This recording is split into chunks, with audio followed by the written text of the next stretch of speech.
এবার ইহুদি আল্লাহর নবীকে জিজ্ঞাসা করে, নবী জান্নাতের মধ্যে জান্নাতি বান্দা বান্দীদের তোহফা সর্বপ্রথম নাস্তা কি হবে? ইনশাআল্লাহ দিব। এই কোরবানিদের পর থেকে আমি হাসান ভাইকে দায়িত্ব দেবো। উনি একজন ইঞ্জিনিয়ার, উনি আমার সম্মান ও ইজ্জত জোর করে প্রতি সন্নিকটে নামাজ পড়ার জন্য সহযোগিতা করেন। আল্লাহুম্মা ইন্না নাসআলুকা তোর সোনা দানা বালা। এক বছর বাইচা থেকে মারা গেছে। আজকে এই মসজিদ উদ্বোধন করি প্রোগ্রাম রুম করে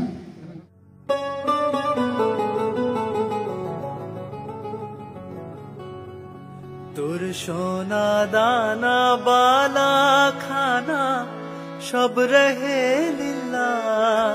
তোর সোনা দানা বালা খানা সব রহে লীলা। দে জাকত মুর্দা মুসলিমেরাজ ভাঙাই তেরি। রমজানে রই রোজার শেষে এলো খুশির। তুই আপনাকে আজ মিলিয়ে দেশ আসমানি তাগির।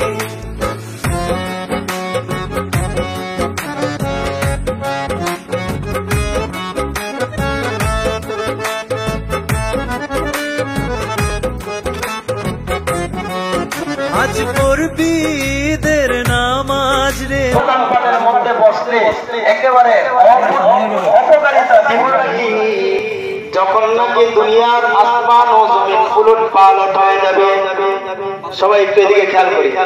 যখন নাকি আসমান জমিন উলট পালট হয়ে যাবে তখন বান্দা বান্দাগণ ফুলসিরাতের নিকটে থাকবে। এবার জিজ্ঞাসা করলেন, ওই ফুলসিরাত যেটা চুলের চাইতে ওই পুলটা পার হবে সর্বপ্রথম তারা হলো দরিদ্র মাঝি। এবার ইহুদি আল্লাহর নবীকে জিজ্ঞাসা করে, নবী জান্নাতের মধ্যে জান্নাতি বান্দা বান্দীদের তোহফা সর্বপ্রথম নাস্তা কি হবে? আল্লাহর নবী বলেন, জান্নাতি বান্দা বান্দীর জন্য সর্বপ্রথম নাস্তা হবে কাবিদু সামাক, মাছের কলিজা দ্বারা পাখির পোড়া। তাহলে আমরা দুনিয়ার মধ্যে যে উপবাস থেকেছি এর বিনিময়ে আল্লাহ রাব্বুল আলামিন হোটেল আমাদের জন্য দুপুরের খাবার হবে ষাঁড়ের গোশতের মাধ্যমে হতে পারে না। এবং পূত পবিত্র স্ত্রী আল্লাহ রাব্বুল আলামিন আমাদেরকে দুনিয়ার মধ্যে রোজায় স্ত্রী মিলন থেকে বিরত থাকার কারণে আল্লাহ রাব্বুল আলামিন এরকম পূত পবিত্র স্ত্রী আমাদেরকে দান করবেন। সবাই বলেন সুবহানাল্লাহ। প্রিয় হাজিরিন, তাহলে তিন জিনিসের বিনিময়ে আমরা তিন জিনিসের মধ্যে পেয়ে আমরা খুশি হব তো ইনশাআল্লাহ। এই জন্য রোজাগুলো আমরা ওইভাবে পালন করা দরকার। সময় একেবারেই সংক্ষিপ্ত এবং শেষ পর্যায়ে আমি আমার কথা শেষ হচ্ছে, ইমানদার মুসলিমদেরকেও গুনাহ থেকে বিরত রাখতে পারে না। চরম মানবিক মূল্যবোধের অবস্থায় এক একটা যুবক বিভিন্ন ট্রাকের মধ্যে ট্যাক্সি নিয়ে স্পিকার নিয়ে বিভিন্ন জায়গায় দৌড়ায় আর উচ্চ সুরে গান বাজনা করে থাকে। ও মুসলমান যুবক ভাইরা, আমার একটু খেয়াল করি, আপনি আমি ট্যাক্সি বাজিয়ে যে মাটিকে কাঁপাই, এই মাটিও কিন্তু একদিন আপনার আমার বিরুদ্ধে সাক্ষী দিবে। সকল মুসলিমদেরকে আজকে এই বিহায় নামাজ পড়ার জন্য সহযোগিতা করার জন্য বিনীত অনুরোধ করছি। উনাগান্ধী ঈদগাহ জামাতের সময় প্রতি সন্নিকটে। তাই প্রিয় মুসলিমগণ, আপনারা যে যেখানে আছেন অতি দ্রুত আমাদের ঈদগাহ মাঠে প্রবেশ করার জন্য বিনীতভাবে অনুরোধ করা হয়েছে। গেটের মধ্যে কেউ দাঁড়াবেন না, দয়া করে আপনারা মাঠের ভিতরে প্রবেশ করুন প্লিজ।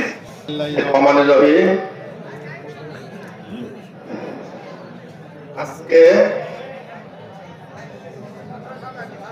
আমরা এক মাস সিয়াম সাধনা রোজা থাকার পর আজকে আমরা ঈদগাতে ঈদুল নামাজ পড়ার জন্য সমর্থ হয়েছি এবং আল্লাহ তাআলার পক্ষ থেকে কিন্তু আমরা রোজাও রাখছি। আজকে আল্লাহ আমাদেরকে নামাজ পড়ার জন্য ঈদগাহ ময়দানে আনছে, সেজন্য আমরা সকলেই বলি আলহামদুলিল্লাহ। নেতৃত্বে আছেন আলহাজ মরহুম হাফিজউদ্দিন আহমেদ সাহেবের সুযোগ্য সন্তান জনাব নাসিরউদ্দিন আহমেদ। আমি আমার এই জীবনে তাকে কখনো গ্রামের বাড়িতে এসে নামাজ পড়তে দেখি নাই। উনি আমাদের এই মহব্বতে, আমাদের এই আমন্ত্রণে, আমাদের এই ঈদগাহ কমিটির নেতৃত্বের দায়িত্ব নিয়েছেন। সেজন্য আমি অষ্টগ্রামের মুসল্লিদের পক্ষ থেকে মোবারকবাদ জানাচ্ছি, ধন্যবাদ জানাচ্ছি। আরেকজন তার সঙ্গী হিসাবে দায়িত্ব নিতে সম্মতি জ্ঞাপন করেছেন আমাদের এলাকার কৃতি সন্তান, যে সেক্রেটারি হিসাবে দায়িত্বে আছেন ইঞ্জিনিয়ার আবুল হাসেম ভাইকে আমাদের এই মুসল্লির পক্ষ থেকে ধন্যবাদ ও কৃতজ্ঞতা জানাচ্ছি। মুসল্লিদের উদ্দেশ্যে কথা বলার জন্য অনুরোধ করছি ইঞ্জিনিয়ার এম.এ. হাসেম সাহেবকে। আসসালামু আলাইকুম। সম্মান ও ইজ্জত জোর করে পাওয়া যায় না, ইজ্জতের মালিক আল্লাহ। আল্লাহ যাকে সম্মান দেন তার সম্মান কেউ কেড়ে নিতে পারে না। এই ঈদগাহে দাঁড়িয়ে আজকে কথা বলতেছি, আমরা চেষ্টা করেছি যাতে ঈদগাহ কার্যক্রমটি সুষ্ঠু এবং সুন্দরভাবে সম্পন্ন হয়। লাল ফিতে দিয়ে সোজা লাইন করে দিয়েছি, সবাই লাইন ধরে অলরেডি বসে গেছে। আমাদের যে যারা কথা বলছেন বা একজন তাদেরকে ছাড়াও এখানে কথা বলার মতো, বক্তব্য দেওয়ার মতো অনেক খেয়াল রাখতে হবে। আমরা এখানে একটি মানবতার ফেরিওয়ালা নামে খ্যাত হয়েছে আমাদের একজন নান্দনিক ব্যক্তিত্ব, মানবাধিকার কর্মী, আমাদের গ্রামের কৃতি সন্তান, আমাদের আলহাজ হাফিজউদ্দিন আহমেদ সাহেবের সুযোগ্য সন্তান আলহাজ নাসিরউদ্দিন আহমেদ সাহেবকে অত্র প্রতিষ্ঠানের, অত্র ঈদগাহ মাঠের সম্মানিত সভাপতি জনাব আলহাজ নাসিরউদ্দিন আহমেদ সাহেবকে তার মূল্যবান বক্তব্য পেশ করার জন্য বিনীতভাবে অনুরোধ করছি। জনাব আলহাজ নাসিরউদ্দিন আহমেদ সাহেব। উপস্থিত মুসল্লিবৃন্দ, আসসালামু আলাইকুম। আজকে আমাকে হয়তো প্রথমবারের মতো এই নোয়াখালী ঈদগাহ আমাকে আপনারা দেখতে পান, অতীতে কখনো দেখতে পাননি, কারণ আমার জন্ম সূত্রে আমি ঢাকাতে বড়, ওখানে নামাজ করতাম। বিগত প্রায় 33 বছর ধরে অনবরত আমি গ্রামে আসতেছি। আমার মাথার মধ্যে একটি চিন্তা, কিভাবে এই গ্রামটাকে আরো ভালো করা যায়। আমি এখানে যে গত সপ্তাহে বা কয়েকদিন আগে যে একটা মিটিং হয়, মিটিংয়ে আমি বক্তব্য রাখলাম। আজকে আমাদের মনে করেন 3000 লোক, পরের বার আসবে 4000 লোক, 5000 লোক। এই লোকগুলো কোথায় যাবে? এই পরিপ্রেক্ষিতে আমি আসেন ভাই এবং কমিটিতে যারা ছিল তাদেরকে বলছি যে এমন একটা আমরা কাজ করি যেখানে আমরা 10 থেকে 15,000 লোক স্থান দিতে পারি। কিন্তু এটা কিভাবে আমার জন্য কিন্তু সময় বরাদ্দ করা আছে 2 মিনিট। 2 মিনিট হয়তো কাছে কিছু বলতে পারবো না, পরবর্তীকালে যে মিটিং হবে সেটা। তবু আমি বলে রাখি, আমরা সেদিন আলোচনার মধ্যে বললাম আমাদের এই অফিস যদি জায়গা পাই, এই জায়গাতে আমরা বহুতলা ভবন করবো। এই ভবন করার জন্য আপনাদের সবাই সহযোগিতা চাই। আপনারা মনে করবেন যদি মন থেকে আপনারা চান তাহলে অর্ধেক কাজ কিন্তু আগে হয়ে যাবে। আমরা যে এত কাজ করছি সেই কাজের বলছিল মনে প্রতিজ্ঞা করে আমরা করবো। আমি চাই আপনাদের সবার সহযোগিতা এবং যে দলেরই থাকুক থাকে আহলিয়া স্বার্থের ব্যাপারে আপনি ত্যাগ থাকবেন। সেটা কি রকম? আমি বললাম যে মসজিদ করবো, আমি বলছিলাম যে প্রতিদিন আমরা 10 টাকা করে দিব। 3000 লোক বা 300 লোক 10 টাকা করে দেয়, এখন সমাজে 90,000 টাকা। তাহলে ঠিক আছে, আমরা আস্তে আস্তে শুরু করবো। আমরা তো রাতারাতি করে কিছু করবো না, 3 বছর 4 বছর 5 বছর যা লাগে আমরা করবো। তবে এই স্বপ্ন কিন্তু স্বপ্ন না, এই স্বপ্ন আমাদের বাস্তবে রূপায়িত হবে, এটা আমি একে মনে প্রাণে বিশ্বাস করি। আমরা এই আপনার চলার পরে আমি সম্ভবত আগামী কোরবানি ঈদে এখানে আসবো। কোরবানি ঈদের পরে হাসেম ভাই আছে, নূর মোহাম্মদ ভাই আছে, আরো এখানে যারা আছে যেমন ওয়াদুদ আছে, আমিনুল আছে, সাদেক আছে, ফিজার আছে এবং গ্রামে অনেকেই লোকজন আছে। তাদেরকে নিয়ে যে কমিটি আছে, কমিটিতে বসার পরে আমরা আবার পরিকল্পনা করবো। কিন্তু এটা আমরা তখনই বাস্তবায়িত করতে পারবো যদি আমরা সবাই একত্র মিলে এটাতে হাত দিই। আমি শুধু একটা উদাহরণ দেই, আমাদের যে বাগাদি খন্দাপাড়া একটা কোনায় হুজুর ছিল, উনি ওনার জায়গাতে নয়নাবাদে 4100 স্কয়ার ফিটের একটা বিল্ডিং 5 বছরের মধ্যে করে ফেলছে। এটা আগামী নভেম্বর মাসে উদ্বোধন হবে। উনি যদি পারেন এক ব্যক্তি একক প্রচেষ্টা একটা 4100 স্কয়ার ফিট, আমরা কোনো 15,000 স্কয়ার ফিট 20,000 স্কয়ার ফিট ভবন তৈরি করতে পারবো না। দেখেন আমাদের কিন্তু পারতেই হবে। আপনারা বলে যে আপনারা সহযোগিতা করবেন, আমাকে এই আশ্বাসটা দেন ইনশাআল্লাহ।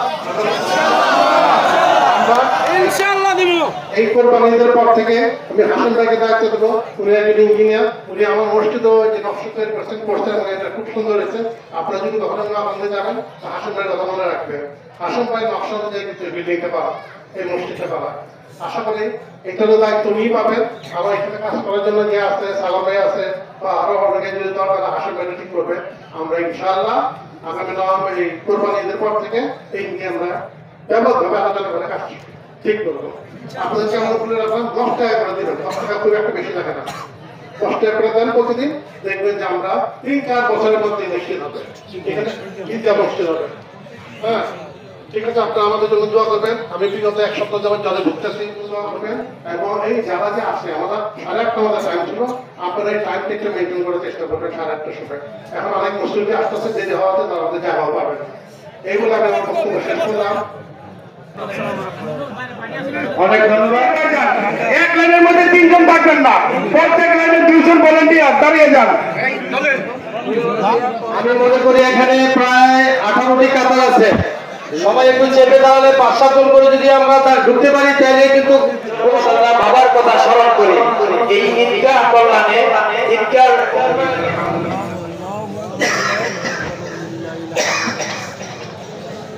আল্লাহু আকবার, আল্লাহু আকবার, লা ইলাহা ইল্লাল্লাহ, আল্লাহু আকবার, আল্লাহু আকবার, ওয়া লিল্লাহিল হামদু, লা তাকুনান্না মিনাল খাসিরিন। আল্লাহুম্মা ইন্না নাসআলুকা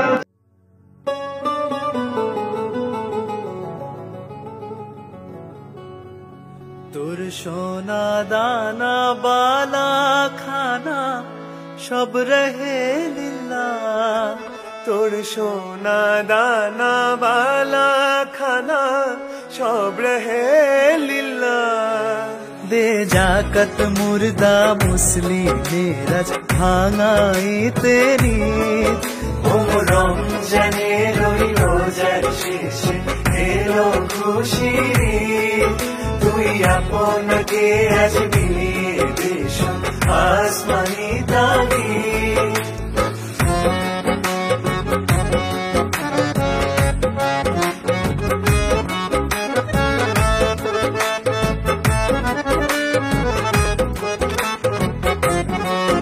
আজ পড়বি ঈদের নামাজ রে মন সেই ঈদগাহে, আজ পড়বি ঈদের নামাজ রে মন সেই ঈদগাহে।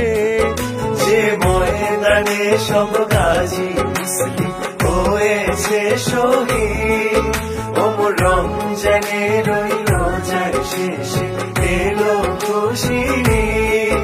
তুই আপনাকে আজ মিলিয়ে দেশ আসমানি তাবিদ, ওমর রমজানে রই রোজার শেষে এলো খুশির ঈদ।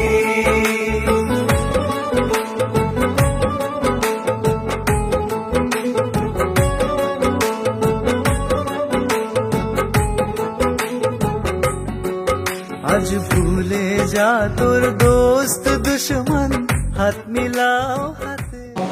আমরা মুখে বলতে পারতাম, কিন্তু আলোচনা করার জন্য আমরা এই স্পিকারটা আনছি। এটা নিয়ে যাতে কেউ কোনো আলোচনা না আনে। আরেকটা বিষয় হলো যে আসলে দাদাভাই যেভাবে সামাজিক কাজ করে, যেভাবে ঈদের জীবনে যা করতেছে অনেকে হয়তো জানেন। গত 3 দিন আগে ইনির সাথে আমার একটু কথা হয়েছে। ইনি বলল, আমি একটু কথা বেশি বলতেছি, আপনারা কিছু মনে করেন না, যে ইনি বললো যে ইনি 2-3টা বন্ধু মারা গেছে। এক বন্ধু কানাডায়, 5 কোটি টাকা খরচ করার পরও ইনি 1 বছর বাইচা থেকে মারা গেছে। 5 কোটি টাকা খরচ করছে, 1 বছর বাঁচছে, তাহলে আমি 5 কোটি টাকা কেন খরচ করাবো? এই 5 কোটি বা 1 কোটি টাকা দিয়ে গেলে এটা উপকারে আসবে।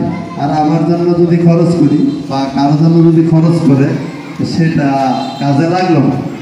আসলে আমরা সে অত্যন্ত একজন আমার জানার মধ্যে সজ্জন ভালো মানুষ।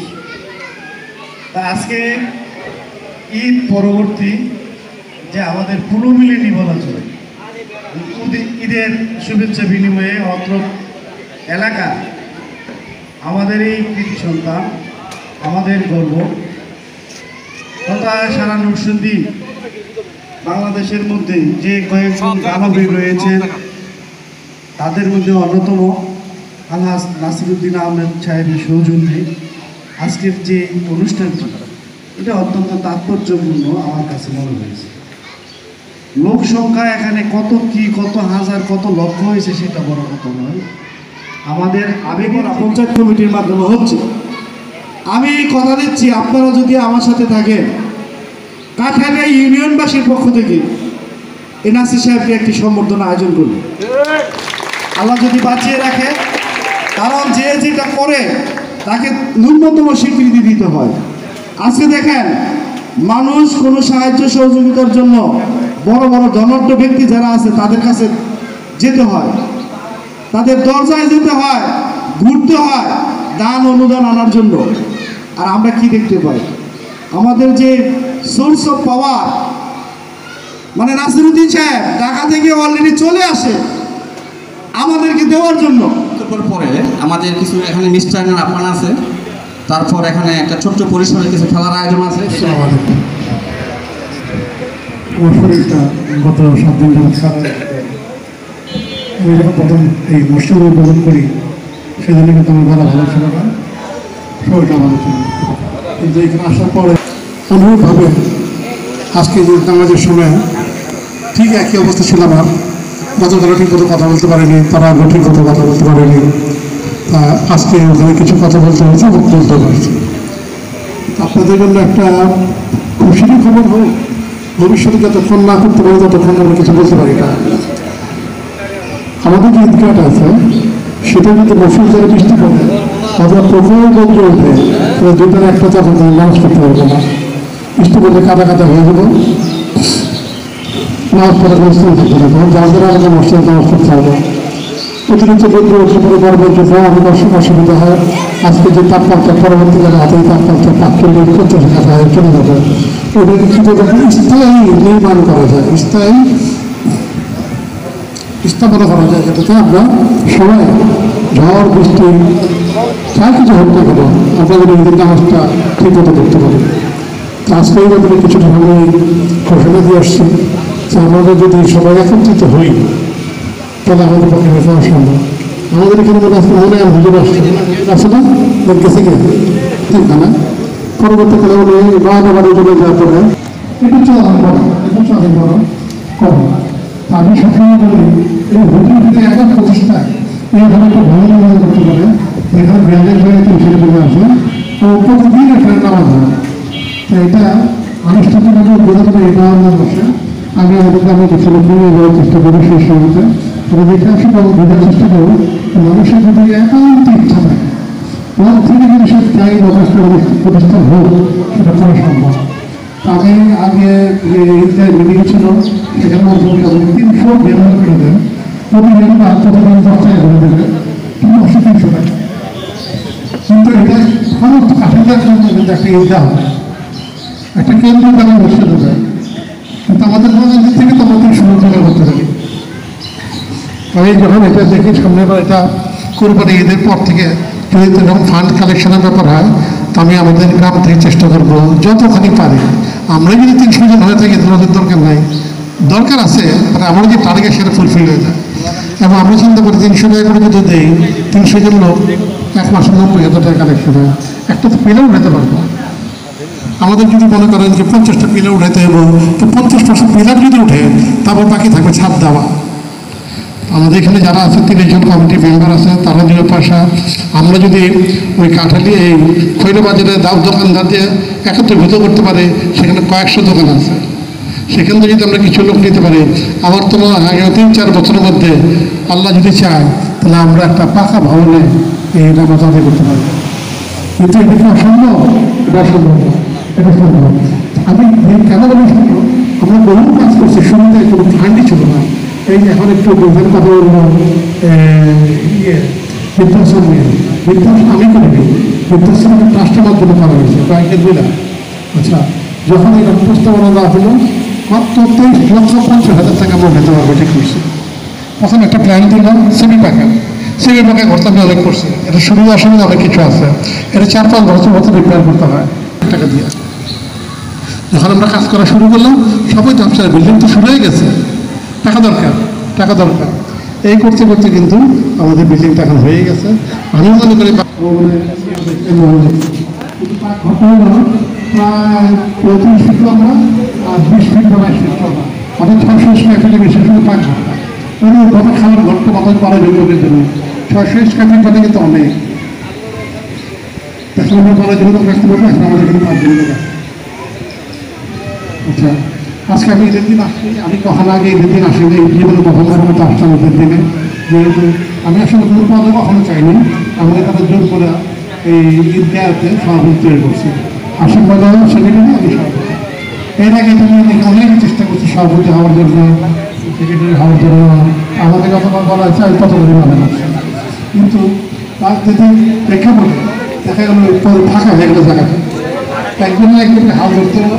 আমি সবার জন্য আমি সবাই মাত্র 2টাই দেওয়ার জন্য, একটা উপজারি, একটা কোরবানি পর্যন্ত আমি ওখানে থাকবো। তারপর আমি থাকবো, বাইরে থাকবো, উপদেষ্টার সঙ্গে কাজ করবো।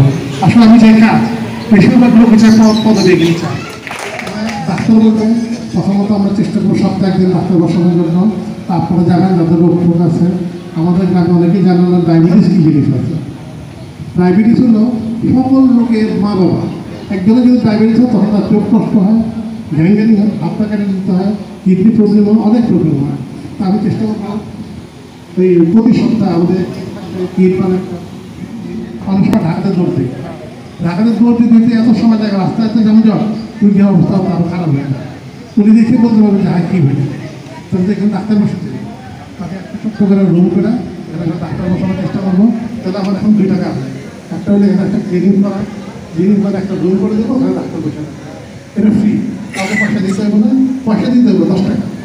আগে বলে রাখি একেবারে ফ্রি হলে কী হবে জানেন, একটা ওজন মাপের জন্য আসবে, বারবার যে ওজন মাপবে, যে বলে 10 টাকা দিতে হইব এখানে ঢুকলে বলে, তখন কিন্তু আসে মাপে। আমার ডায়াবেটিস টাইপের ধরে একজন আপনাদের কোনো পয়সা দিতে হইব না। এই ডায়াবেটিস মাপতে গেলে আমাদের 20 থেকে 30 টাকা খরচ হয়, আপনাদের দিতে হইব না, কাউকে দিতে হইব না, এটা ফ্রি চিকিৎসা হইব।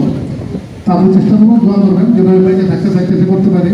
আর আমার বাসার তো অনেক লোক আছে, ডাক্তার আছে কয়েকজন, প্রকৌশলী আছে কয়েকজন, তারা এখন পর্যন্ত গ্রামে আসেনি, নিয়েও আসতে পারেনি, তারা সবাই বাইরে চলে গেছে। তারপর আমি চেষ্টা করতে থাকবো যেটা একজন ডাক্তার, একজন মহিলা ডাক্তার, একটা পুরুষ ডাক্তার, যারা সবসময় এখানে থাকে। প্রথমত আমি চিন্তা করবো সপ্তাহে 1 দিন, যদি এটা পারে তো সপ্তাহে 2 দিন, যদি আরও ভালো পারে সপ্তাহে 7 দিন। এখন তো শুরুই করে দিন। আমি এইবার এটা জায়গায় বাউন্ডারি দেবো, মাটি ফেলবো, মাটি ফেলে আমরা ওই হাসপাতালের কাছে যাবো, এটা প্ল্যান করে দেওয়ার জন্য মিনিমাম একটা রুম, একটা বাথরুম করবো, ডাক্তার সব জায়গায় বসতে পারে। তারপরে একটা খাওয়া দাওয়ার ব্যবস্থা আছে, আপনি খাওয়ার ব্যবস্থা আমরা করে দেবো। একটা পাকঘরে আমরা করবো, যেটা এখানে রান্নাবান্না হয়, এখানে খাওয়া দাওয়া করতে পারে। তো আপনি আমাদের জন্য দেওয়া করবেন। ঈদের দিন আজকে এটা হলো আনশিডিউল প্রোগ্রাম, অর্থাৎ এটা হলো আগে অনির্ধারিত একটা অনুষ্ঠান তারা করছে, এটা আমাকে জানেন। এই জামাটা দেখতে পারেন আমাকে পাঞ্জাবি দাওয়া, এটা লেগে আমার করতে হবে, বললাম এটা। যাই হোক, ভালো থাকেন আপনারা। আর আপনাদের আমি আর একটা কথা বলে দিই, আমাদের মধ্যে কিন্তু একটা জিনিস আছে, মানুষকে ছোটো করার প্রবণতা। আল্লাহ এটা ব্যবস্থা করে দেয়, আপনি নিয়ত ঠিক রাখবেন, দেখবেন এটা অর্ধেক কাজ এমনি হয়ে যাবো। আজকে যে কথা আমি বলে গেলাম, ঈদগাহ একটা ভবন হইব, বিরাট মসজিদ হইব, এখানে 3000 লোকের স্থান হয় না, এখানে 15,000 লোকের স্থান হবে একদিন, দেখবেন আপনারা, যদি সবাই আমার সহযোগিতা করেন। আর যদি আমার একটা স্কুল ছিল, তার থেকে বিকাশ একদম যদি না পারে, তো একই চেষ্টা করবো। সাদেক আছে, সাইদুল আছে, মির্জান আছে, ওয়াজুদ আছে, ওখানে আমিনুল আছে, এদের সাহায্য সহযোগিতা আমরা দিব। আপনাদের কাছে বলে রাখি, এটা কিন্তু আমাদের স্বার্থ। নির্দিক খাওয়া কিন্তু আমাদের স্বার্থ। আপনারা চান না এটা যেন না হয়, আপনারা চাবেন এটা যেন হয়। কিছু লোক সবসময় থাকবে ভালো কাজে বাধা দেওয়া, বাধা দেয়, অসুবিধা নাই, কিন্তু আমরা যদি মনে মনে প্রতিজ্ঞা করি যে আমরা করবো, আল্লাহ এটা কিন্তু ব্যবস্থা করে দেয়। আপনি দেখেন, আমি কিন্তু কালকে ঠিক মতো কথা বলতে পারি, গেছিলাম আমার বাসায়, আমি বলছি খুব কষ্ট হইব আমার। এদিকে আসার পরে আমার ভীষণ একদম হারাই গেল, খুব মন খারাপ। আমি তখন ছোট হাতের মধ্যে চিন্তা করি, তখন আমি খুবই মন খারাপ। ওরা জোগাড় করে আমি আসছিলাম। আমি 3 মাস পরে অনেকে বাসা আমি বলছি, ভাই আমার একটা বড় হারাই গেছে, সাধারণ পাইছেন না। 3 মাস যখন আগে তখন ভালো যেটা পাওয়া যাবে না। 3 মাস পরে এখানে আমি স্বপ্ন দেখলাম ওই মোড়কটা আসছে আমাদের বাড়ি থেকে কয়েকটা বাড়ির ছাদের উপরে। আমি ঘুম যখন ভাঙলো তখন মনে হতো 3-4টা বাজবে। তখন আমি ভয় পেতাম যে ভূতরা আর ব্যক্তিরা জিনরা আজ আর রাগ পর্যন্ত ঘোরাঘুরি করে, কাজে এখন আমার বেরোনো যাবো না। আমি গেটের দরজাও ঠিক করে বলতে পারি না, আমি এত ছোট। যেই আজান করছে আমি হাফিল পাড়া খালি পায়ে আমি জানলার ভিতরে বেঁধে গেছি। তখন আমাদের সাথে কড়াকড়ি ছিল না। স্কুলে গেলাম, স্কুলে গেটে উঠলো, স্কুলে গেটে ফাঁক দিয়ে ঢুকে গেলাম। যা যেখানে উঠবে ছাদের উপরে কোনো সিঁড়ি নেই, এটা প্রায় 15 ফিট লম্বা। কীভাবে আমি উঠলাম, উঠে দেখে আবার মোড় উঠতে গেলাম, রাখ দিলাম, চলে আসবো। এই জিনিসগুলো আমি দেখি, কীভাবে দেখি কোনো একটা কারণ ধরতে পারো। এইরকম অনেক কারণ আছে। আমি কিন্তু এখনো সাঁতার জানি না, সাঁতার শিখছিলাম সেই স্বাধীনতার পর, যেহেতু আমাদের এখানে পানির কোনো ব্যবস্থা নেই আর সাঁতার কাটা হয়নি। আমি যখন খুব ছোট, প্রায় 7 বছরে আমি মেঘালয়তে পড়ে গেছিলাম, প্রায় 10 হাত তাদের ওইটা লাভ দিচ্ছি। এতগুলি বিপদ থেকে যদি বাঁচতে পারি, বারবার তো বাঁচতে পারবো, তারপর বাচ্চা সম্ভব। আমার মনে হয় 6-7টা এরকম বিপজ্জনক অবস্থা থেকে আমি পড়েতাম। আমি যে জীবনে আসছি এটা তো বলেছ না, নাও থাকতে পারতাম। আপনারা আমার সঙ্গে অসুস্থ চায়, যেমন আমি কালো মনে হয় আমার ফসল করি। আমি বাংলাদেশে হয়েছি, আমি কেন আমেরিকা গেলাম? যার যেটা নাই সে সেটা আশা করে, যার জায়গা নাই সেগুলো আমাকে জায়গা থাকতো। আপনারা বলেন যে আল্লাহ আপনাকে সুস্থভাবে জন্মদান দিচ্ছে, 2টা হাত 2টা পা, ওই দেখেন এখানে একজন আসছে দেখছি অনেকক্ষণ টাকা আমি দেখছি, সে কিন্তু দাঁড়াতে পারতো না, এরকমও তো হইতে পারতো না। তাহলে আর কি চাই আপনাদের?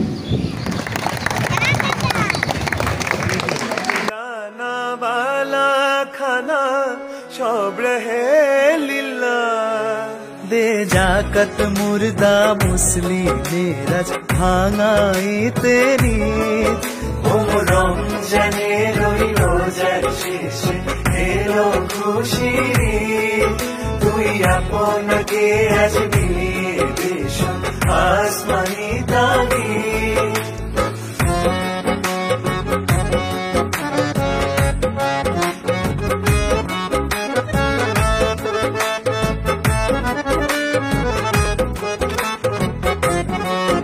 আজ পড়বি ঈদের নামাজ রে মন সেই ঈদগাহে